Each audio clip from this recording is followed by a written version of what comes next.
7-year-old law to save Puerto Rico. President Trump is working quickly to return power to the 3.4 million Americans recovering from Hurricane Maria in Puerto Rico. President Trump has waived the Jones Act, allowing Puerto Rico to import more fuel and emergency supplies as the island recovers from the devastation wrought by the 1-2 punch of Hurricane Irma and Hurricane Maria. Puerto Rico Governor Ricardo Rossello had personally requested President Trump waive the law. Under the Jones Act, only American-flagged shipping vessels are permitted to trade in Puerto Rico, USA Today reports. White House Press Secretary Sarah Huckabee Sanders announced the temporary end of the Jones Act on Twitter, writing, "At Ricardo Rossello request, POTUS has authorized the Jones Act to be waived for Puerto Rico. It will go into effect immediately." The Puerto Rican governor replied simply, "Thank you POTUS." Secretary of Homeland Security, Elaine Duke, says she received a letter from Gov. Rossello requesting the Jones Act be waived to help the island recover from the storm by purchasing much-needed fuel, food, and supplies. The Jones Act will not be in effect for 10 days and will cover all goods. It is intended to ensure we have enough fuel and commodities to support life-saving efforts, respond to the storm, and restore critical services and critical infrastructure operations in the wake of these devastating storms, explained Duke. The Merchant Marine Act of 1920, or the Jones Act, was originally enacted to promote the domestic shipping industry. Only American shipping vessels are permitted to ferry goods across American ports. However, the restrictions on trade have caused shipping prices to increase in Puerto Rico as the island territory is dependent on maritime shipping. American ships are saved from competing with foreign shipping vessels, allowing them to charge more for their services. President Trump waived the Jones Act between September 8 through September 22 after Hurricane Irma to help Texas and Louisiana accept emergency supplies from foreign-flagged vessels and speed their recovery efforts, but it only included Puerto Rico for petroleum products. The Jones Act can only be waived in the interest of national defense. After Hurricane Irma made landfall, the Department of Defense called on President Trump to waive the Jones Act on September 8. Any decision to waive the Jones Act must be approved by Customs and Border Protection. Yesterday, President Trump told reporters that he was considering waiving the Jones Act, but was facing major pushback from the American shipping industry. "Well, we're thinking about that. But we have a lot of shippers and a lot of people that work in the shipping industry that don't want the Jones Act lifted, and we have a lot of ships out there right now," explained President Trump. "And I will tell you, the governor was very generous yesterday with some statements, and so was the mayor of San Juan, very, very generous with their statements." Customs and Border Protection originally denied the request to waive the Jones Act, USA Today reports, claiming there is a sufficient capacity of American vessels available.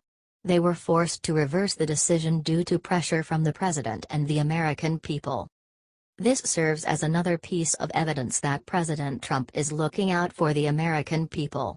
It is a fact that even the most caustic on the left cannot deny.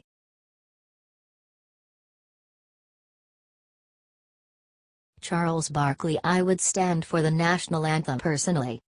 NBA legend Charles Barkley decided to come forward and make a statement concerning the massive NFL drama. After many accused President Trump of making an aggressive statement about the disrespectful players who protest the anthem, Barkley couldn't stay silent anymore.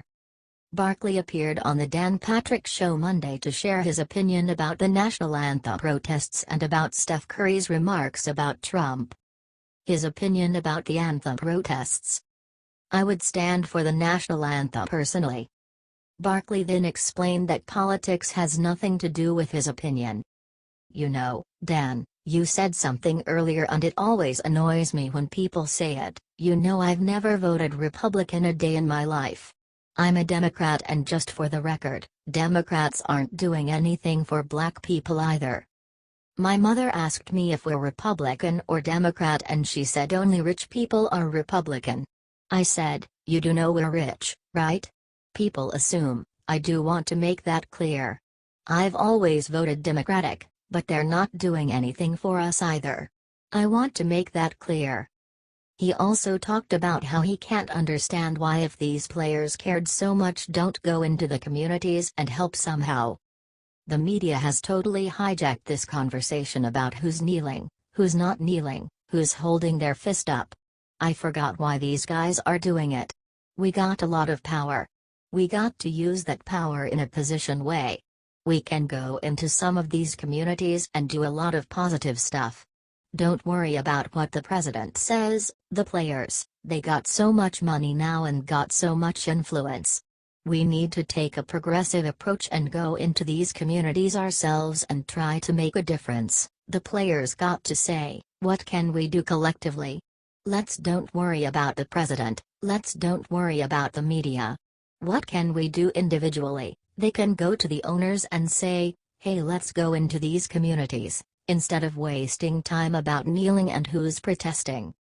When asked about Curry's remarks on President Trump, which led to Trump canceling his invitation to the Golden State Warriors to visit the White House after becoming NBA champions, Barkley responded, "Well, I think anytime you get an opportunity to go to the White House, it's an honor and a privilege. Don't care who the president is, I think you should go. How many times are you going to get an opportunity to sit down with the president and discuss some issues with him? Not going is over with. It's just giving these guys on TV and radio something to talk about." Barkley, a loud Democrat, was right when he suggested that if the players really wanted to make change, kneeling isn't the way. Instead of going to the communities and helping, they are wasting their time kneeling. Listen to the full radio interview below. Please share this post on Facebook with your thoughts.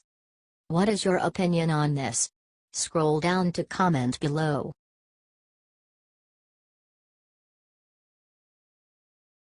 Watch Sarah Huckabee smacks down CNN's April Ryan on air. White House Press Secretary Sarah Huckabee Sanders shut down CNN White House correspondent April Ryan on Thursday, telling the journalist that professional athletes should be uniting the country and not finding ways to divide it. Huckabee Sanders was taking questions during a White House press briefing when Ryan asked the secretary how the president would respond to future NFL protests.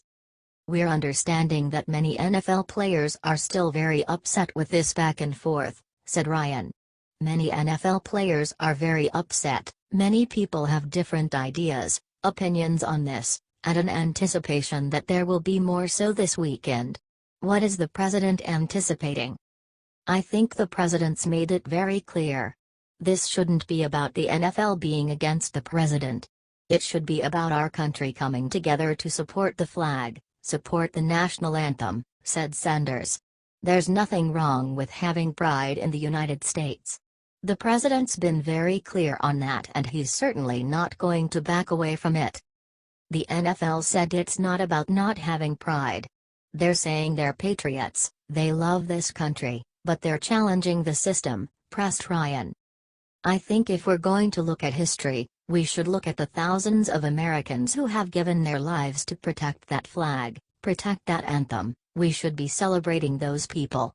We should be looking at every way we can to celebrate our country, bring it together, not looking at ways so to divide it," said the press secretary. Watch Huckabee Sanders take on CNN's Ryan below.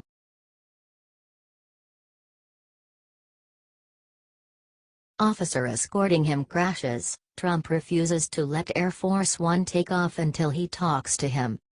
On Wednesday, President Donald Trump was being escorted through Indiana on the way back to Air Force One when one of the Indianapolis Metropolitan Police officers, Robert Turner, crashed his motorcycle on I-70, Blue Lives Matter reported.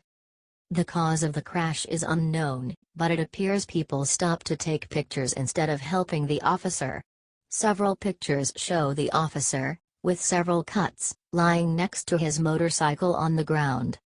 After help arrived, Turner's motorcycle was left behind on the road.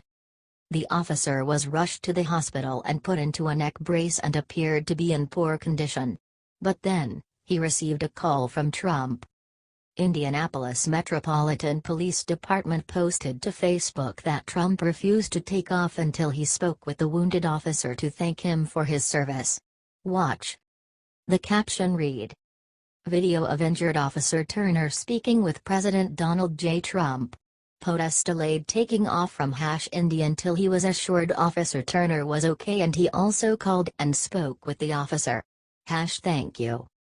On behalf of the IMPD, we would like to take an opportunity to thank President Donald J. Trump for his thoughtful act in delaying his departure in Air Force One until he was assured that the officer injured in the motorcade accident was okay.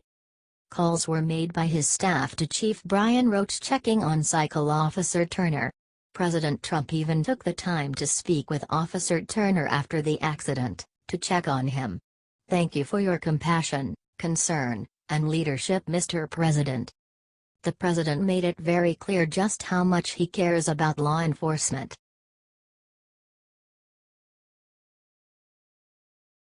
Michigan's governor says Huckabee E2's job is not in jeopardy. The Michigan Legislative Black Caucus asked Michigan State Police Director to resign following her statement in which she defended the American flag and the military. The 23 lawmakers demanded Governor Rick Snyder to fire Colonel Huckabee E2 if she refused to resign. E2 wrote on her Facebook page condemning the players who protested the anthem, calling them millionairing greats who hate America and disrespect our armed forces and veterans and a bunch of rich, entitled, arrogant, ungrateful, anti-American degenerates. NFL players and coaches last week protested the anthem by kneeling or not even appearing on the field during the national anthem, which resulted in even more drama surrounding the NFL. E2 made those comments on her private Facebook page and only people who are her friends could see it. She defended her post on Tuesday when Progress Michigan asked her to resign. When such a high-ranking member of law enforcement feels compelled to share such broad, inaccurate, and shameful comments, their judgment can no longer be trusted to help protect Michigan's diverse communities, Lonnie Scott, the organization's executive director, said. Let's set something straight, these protests are not about the flag or about veterans or the military, they are about speaking out against police brutality and injustice in communities of color across America. That is something that law enforcement should take to heart, not use to try to divide us further. E2 responded. It was a mistake to repost this meme on Facebook and I sincerely apologize to anyone who was offended. I will continue my focus on unity at the Michigan State Police and in communities across Michigan. As a public servant, Colonel E2 has great respect for the armed forces and those who fight to protect our freedoms, a spokesperson for the colonel said to the Detroit Free Press, saying E2's post had nothing to do with race. E2 did not create the post, Banner added. It's a meme that is posted in other places around the internet, she said. Her post brought a lot of controversies. Some members of the Michigan Senate defended her and some called for her to step down. It is clear that Colonel E2 does not understand the nature of the protests, nor respect the First Amendment rights of protesters, Democratic Representative Sheldon Neely, the head of the Legislative Black Caucus, said. This calls into question her ability and objectivity to lead the men and women in her department who are charged with not just enforcing laws, but also protecting and serving people of color. She's not sorry for her position, just that she posted it. How can she continue to do this job? Democrat Senator Vincent Gregory said. If this had been an everyday officer, they would have been terminated. If we just let this go, what does this say about the state of Michigan? What does it say about the state police? But GOP Senator Rick Jones stood up for her, saying she has worked hard for diversity. Now she's coming under fire for sharing a meme on her private Facebook page. She has the same First Amendment rights as do the players who take a knee during the national anthem, he continued. Michigan's governor also supported her and said E2 shouldn't worry about her job. She has served with distinction as an outstanding public servant for decades, Anna Heaton, Snyder's spokesperson, said. The governor will not be asking her to resign. Please share this post on Facebook with your thoughts. What is your opinion on this? Scroll down to comment below.